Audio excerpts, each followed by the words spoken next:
Kumsaidia mama anayenyonyesha.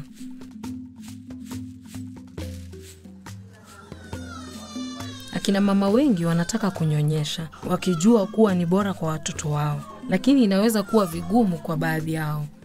Pamoja na uchunguzi wa uongozi wa busara, unaweza kuwasaidia akina mama kuzuia matatizo na kufanikiwa kwa kunyonyesha. Kutathmini mama wakati akinyonyesha mtoto wake inaweza kusaidia kutambua ni nini kinaendelea na ni nini kinaweza kuboreshwa ili kulisha mtoto wake kwa ufanisi zaidi. Tumia ujuzi wako na mawasiliano kusikiliza, kutazama, kujibu na kujenga imani yake. Video hii inaonyesha jinsi ya kuchunguza na kumsaidia mama anayenyonyesha kutumia kifaa cha uchunguzi wa kunyonyesha. Kifaa cha uchunguzi wa kunyonyesha ni kifaa kitakacho kusaidia kuboresha ujuzi wako wa uchunguzi kwa kukupa kwa urahisi vipengele vinavyofanikisha kunyonyesha. Kuna 6 sehemu: mama kwa jumla, mtoto wake, matiti yake, nafasi ya mtoto, kuambatana kwake na kunyonya. Ndani ya kila sehemu kuna ishara za kutizama zinazokuonyesha kama kunyonyesha kunaendelea vizuri au ishara za matatizo yoyote. Ishara inawekwa alama wakati inaonekana. Kwa alama zote ni upande wa kushoto inaonyesha yamkini kunyonyesha kunaendelea vizuri. Kama kuna alama upande wa kulia inaonyesha kuwa na matatizo yanayohitaji kushughulikiwa. Kwanza, chunguza mama kwa ujumla. Hapa ni mama mwenye afya na anayejua na ana uhusiano mzuri na mtoto wake mchanga. Anamtazama kwenye macho na kumshika kwa usalama. Mama huyu hamtazami mtoto wake kwenye macho na anamshikilia kwa wasiwasi. Anaonekana kuzubaa na kuchoka. Mama huyu ana mkao mbaya wakati wa kumlisha mtoto wake, lakini kukaa juu moja kwa moja ni vizuri zaidi na inamwezesha kushikilia mtoto wake kwa karibu. Pili, chunguza mtoto. Mtoto huyu anaonekana mwenye afya nzuri na mtulivu. Harakati za kinywa chake zinaonyesha nia yake kutaka kunyonya. Kwa kulinganisha, mtoto huyu analia na kupiga matiti. Na hii inaonyesha kutokuwa na nia wakati anapewa matiti.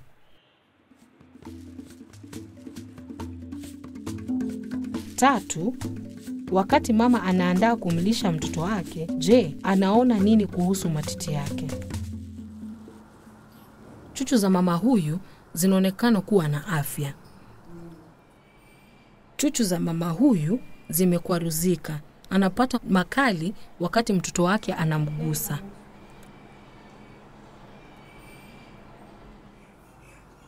Hapa ni mtoto aliyekaa vizuri. Chuchu za mama huyu zinakuwa kwa hali ya kawaida na duara wakati mtoto anapomalizia kunyonya. Mtoto huyu ana muambatanisho mwepesi. Chuchu zimeelekezwa kutokana na kufinywa baina ya ulimi mtoto na kaakaa ngumu. Mtoto huyu ana muambatanisho mwepesi. Chuchu zimeelekezwa kutokana na kufinywa baina ya ulimi mtoto na kaakaa gumu. Chuchu nyingi zinajitokeza na ni rahisi kwa mtoto kushika. Chuchu za mama huyu zimeinama. Watoto wenye afya huweza kwa kawaida kuteka chuchu kwa juu kwa kuambatanisha mara chache. Mtoto huyu anachukua nafasi kamili ya matiti. Anashikilia na kuanza kunyonya. Mama huyu anashikilia matiti yake kwa vidole vyake mbali na chuchu, kutoa nafasi kwa mtoto kushikilia. Hapa vidole vya mama viko karibu sana na chuchu.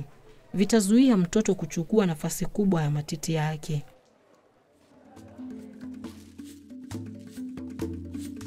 Nne, chunguza nafasi ya mtoto. Mtoto huyu anashikiliwa karibu na sikio lake, bega na pembejo katika mstari. Inakabiliwa na matiti na pua yake ni kinyume na chuchu. Hapa mtoto ameshikiliwa kwa wepesi. Shingo lake limejikunja na mwili wake hauangalii matiti. Mdomo wake ni kinyume na chuchu, tofauti na mtoto huyu ambaye pua lake ni kinyume na chuchu.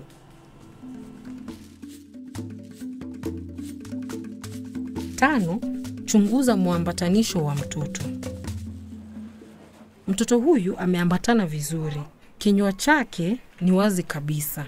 Nafasi zaidi karibu na chuchu inaonekana juu ya kinywa cha mtoto kuliko chini. Kidevu cha mtoto kiko ndani ya matiti na pua ni huru. Mdomo wa chini pengine umegeuka kwa nje, ingawa katika muambatano mzuri wa mtoto umefichwa katika matiti.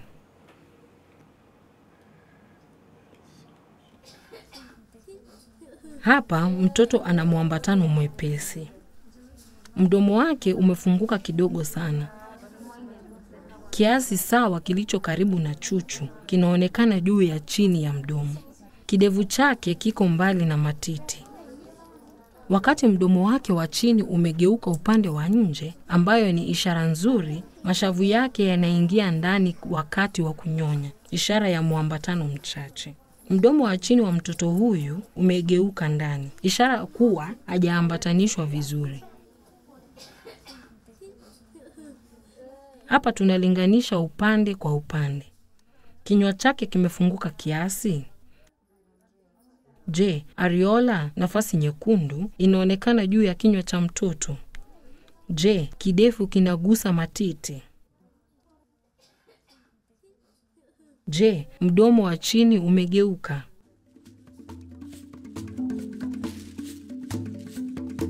Sita, chunguza vile mtoto ananyonya.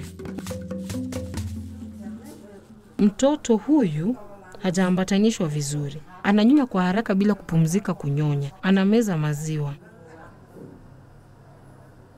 Pia anapata usingizi kwa sababu mtiririko wa maziwa ni polepole. Wakati mtoto huyo ameambatanishwa vizuri, tutaona kwa undani mwendo wa polepole wa taya yake.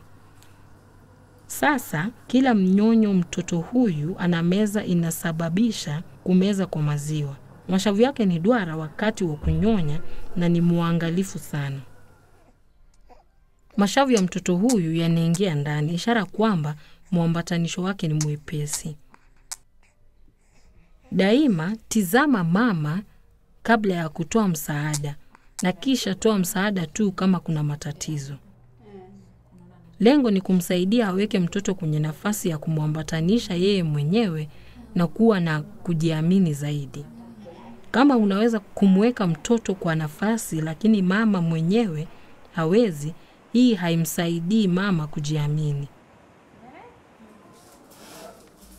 Wakati mama huja na matatizo ya kumnyonyesha, jaribu hatua hizi kuelewa tatizo lake na kumuongoza jinsi ya kuboresha namna ya kumlisha mtoto wake. Uliza mama jinsi kumnyonyesha kunavyoendelea. Sikiza kwa makini kile anachokuambia. Muulize mama kama anaweza kuona jinsi mtoto ananyonya. Kwa kuondoa baadhi ya kujifunga kwake, utaweza kuona nafasi yake vizuri.